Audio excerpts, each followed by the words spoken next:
अस्सलाम वालेकुम नाज़रीन, मैं अली हसन और आप देख रहे हैं न्यूट्रल। नाज़रीन, कुछ खबरें हैं वो आप तक पहुंचाएंगे। सबसे पहले तो वज़ीर आला पंजाब बनने के बाद परवेज़ लाई को इमरान खान साहब ने कहा है कि एहसास प्रोग्राम जो है वो और उसके अलावा लंगर खाने और पनाह गाहें जो हैं ये सारा प्रोग्राम जो है ये दोबारा शुरू किया जाए। सेहत कार्ड भी है। इसके अलावा वज़ीर आज़म जो शहबाज शरीफ साहब हैं उन्होंने कहा है कि मेरे सीने में बहुत राज दफन है। ठीक है, उन्होंने खुद ही जो है ना वो एक इकरार कर लिया और भांडा फोड़ दिया, वो आपके साथ शेयर करेंगे। और मौलाना फजलुर रहमान साहब के बारे में आपको बताएंगे कि उन्होंने इरादा कर लिया है कि जी मैं तो नहीं हूँ गवर्नमेंट में, मैंने किसी को भी नहीं रहने देना, मैंने सबको अपने साथ ले कर डूबना है। अच्छा जी, सबसे पहले बात करेंगे पंजाब की। इमरान खान साहब ने वज़ीर आला पंजाब जो है परवेज़ लाई उन्हें ये कह दिया है कि ये जो एहसास प्रोग्राम है ये दोबारा स्टार्ट किया जाए और इसके अलावा सेहत कार्ड और लंगर खाने और पनाह गाहें जो है ना इनको ना दोबारा शुरू किया जाए। ये पनाह गाहें और लंगर खाने जो है ना मज़दूर तबके के लिए ना बड़ी मुफीद थी और बहुत फ़ायदा मंद थी और वो लोग बहुत खुश थे इससे। उसकी वजह ये थी कि ये पुराने जो है ना छोटे इलाकों से बेचारे जनूबी पंजाब से या छोटे शहरों से या देहातों से लोग उठ के आके यहाँ पे करते थे मज़दूरी, और सारा दिन मज़दूरी करके कोई बेचारा फुटपाथ पे सो जाता था और कोई जो है वो 50 या 100 रुपया दे के किसी होटल पे एक चारपाई जो है वो रेंट पे रात के लिए ले लेता था। और खाना दिन में उसने 2 टाइम का खा लिया तो कोई 200-300 उसका लग जाता था।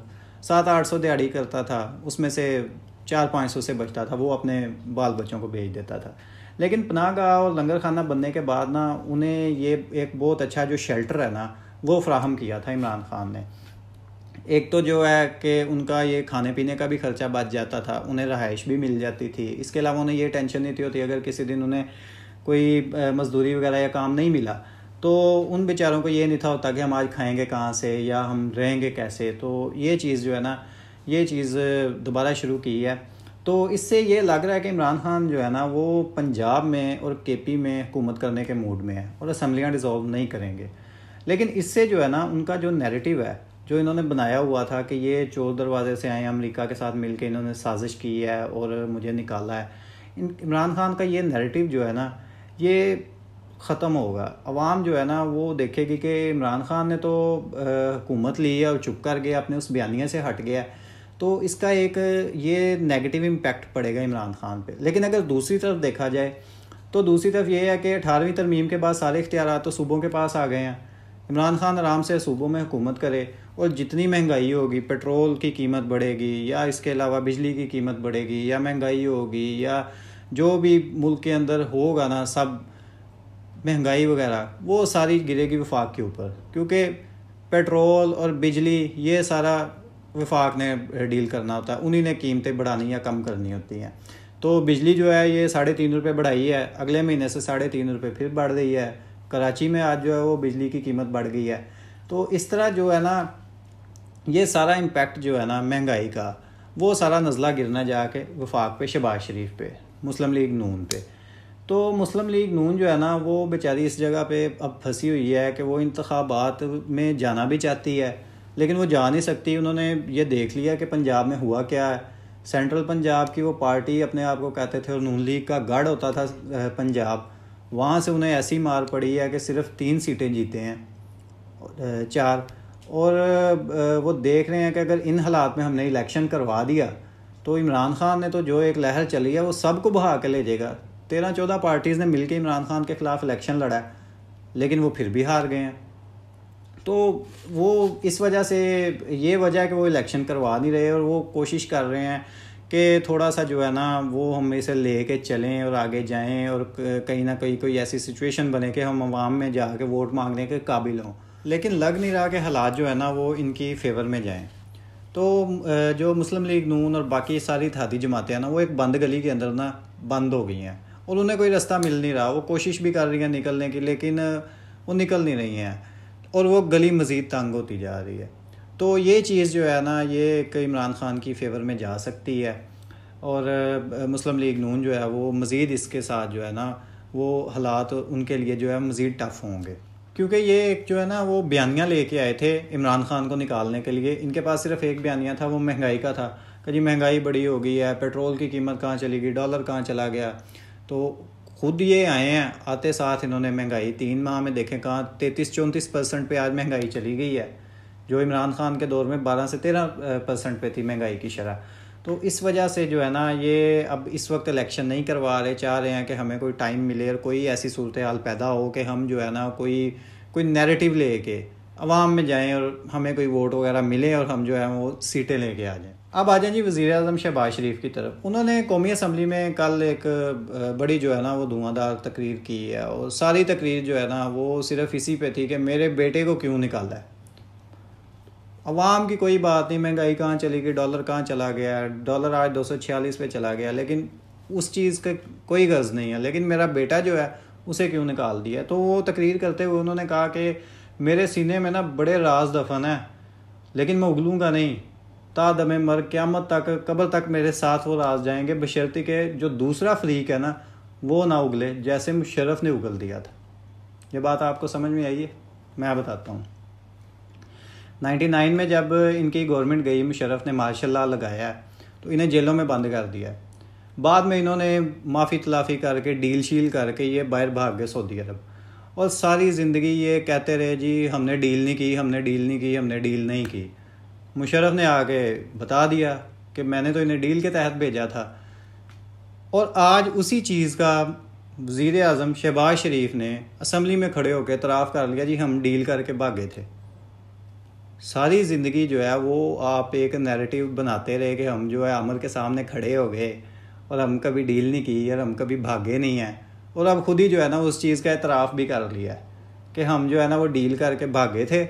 तो मुशर्रफ ने जो है ना ये राज बता दिया था, हम तो नहीं थे बताना चाहते, तो मुशर्रफ ने ही उगल दिया था। तो ये तो बेचारों की सूरत हाल होगी। असल में ना टेंशन बहुत है, बहुत ज़्यादा ना, डेस्परेट है, इन्हें समझ नहीं आ रही कि अब हम करें क्या। तो इन्होंने ये जो है ना शौक़ से अपने गले में ये फंदा पहना है, ये ना खुद इन्होंने शौक़ से अपने गले में फंदा पहना है, हालांकि इन्हें हर चीज़ नज़र आ रही थी। मसला यही था कि इन्होंने जेलों में जाना था, इनके ख़िलाफ़ जो केसेस थे, ठीक है, टीटी स्कैंडल बिल्कुल वाज़े था, फ़र्द जुर्म से फ़ायदा नहीं थी, सिर्फ उससे बचने के लिए ना इन्होंने ये रिस्क लिया था। लेकिन इन्हें ये नहीं था पता कि इनकी जो है ना वो सियासत अब बिल्कुल ख़त्म हो जाएगी। अब बात करते हैं फजलुर रहमान की। तो उन्होंने पीडीएम की सरबराही में एक प्रेस कॉन्फ्रेंस की और उन्होंने आज कहा है कि हुकूमत जो है ना वो मुद्दत पूरी करेगी। भाई जैसे हालात हैं, हुकूमत बेचारी जो है वो चलने के काबिल नहीं है, डॉलर कंट्रोल नहीं हो रहा, महंगाई नीचे नहीं आ रही, डेली आप बिजली की कीमतें बढ़ा रहे हैं, ठीक है, अवाम जो है वो तंग आ गई हुई है।